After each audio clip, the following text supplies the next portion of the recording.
এগুলোর দাম কত মামা? আর এটা 1350 টাকা কেজি। আর এটি 1600 মানে একদম 15।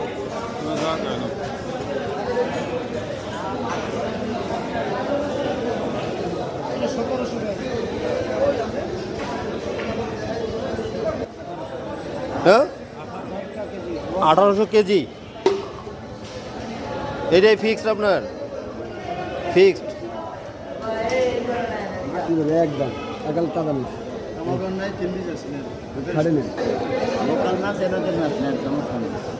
এদিকে এই নদীর মাছ তো এই হবে না। কত করে জানেন? 1 2 3 4 5 5টা সব কাটা নেবেন না? 1700 করে নেবেন কেজি। 1700 টাকা? হ্যাঁ মানে কেজির উপরে কত রিমন?